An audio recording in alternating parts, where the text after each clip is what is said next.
Welcome back. Other pieces of the puzzle. Let's first talk about the real estate agent or the real estate broker. It doesn't matter to me their qualifications on their license. That's not the important feature. What the most important feature of the agent is their tenor, is their demeanor, how they speak to people. I really prefer to have someone that's very soft-spoken, very mild, unalarming. Someone that's a fast talker or a slick talker is just not going to do in this situation. There's no room to try to talk the homeowner into anything. The room is to have empathy and understanding towards the homeowner and not make the homeowner feel uncomfortable when you either just show your face or open your mouth. With regard to the agent's experience, I know that in Florida, the Board of Realtors offers a certification for a real estate agent to become certified in short sales. Well, just like the standard license exam and the training for a real estate license, that doesn't teach you how to make money. It doesn't teach you how to speak to people. All the people that offer licenses are concerned with are two things. One, the money. Two is your ability to deal with the public safely. That's it. No skill required. Just have to have a good memory, take a test, pay your fee, and you got a license. That's pretty much for everything, right?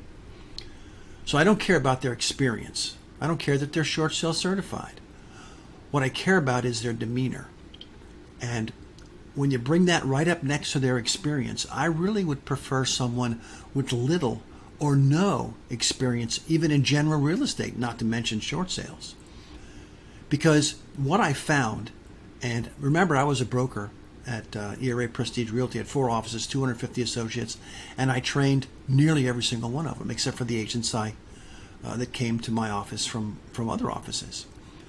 And what I realized is those agents that came to me from other offices, they all had enough bad habits to fill a barrel. They had a lot. And I either had to try and break those bad habits if they were diametrically opposed to the protocols in my office, or they couldn't come by. They couldn't work for us.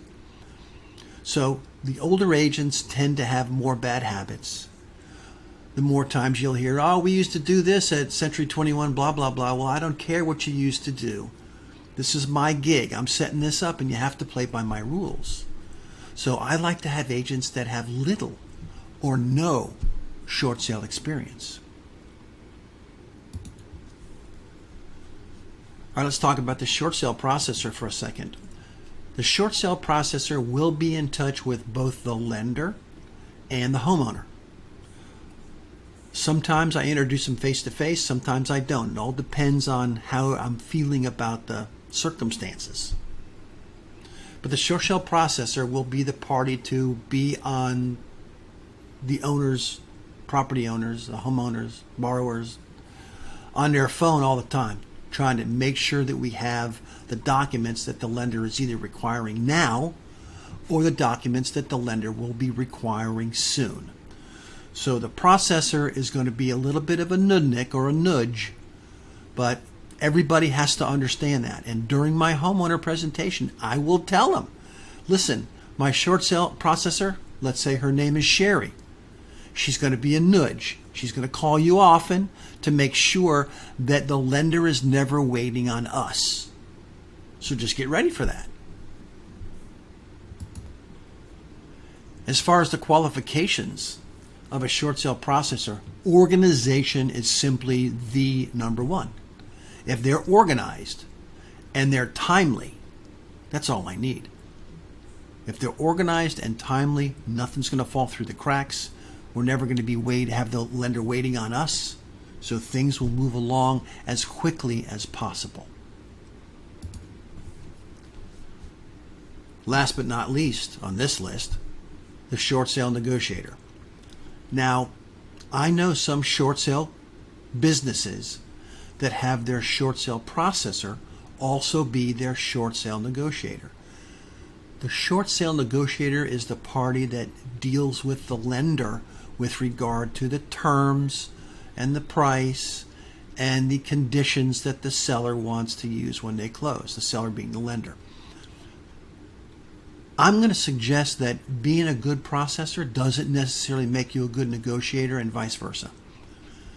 There are some schools of thought that suggest that the short sale negotiator is not really that necessary because the lender has already determined what they're going to do, and there's not very many magic words that someone can use to convince the lender, or anybody for that matter, to do something that they're not already prepared to do. So I guess I'm on the fence with this. And what I want the investor to consider is that since you're running this ship, you're taking advice from the attorney, you're doing things that benefit the homeowner. I think you're the best party that can serve as your own short sale negotiator. So every investor that's taking this course, I really would like you to consider being the short sale negotiator yourself. It's not that difficult. It's right in your wheelhouse.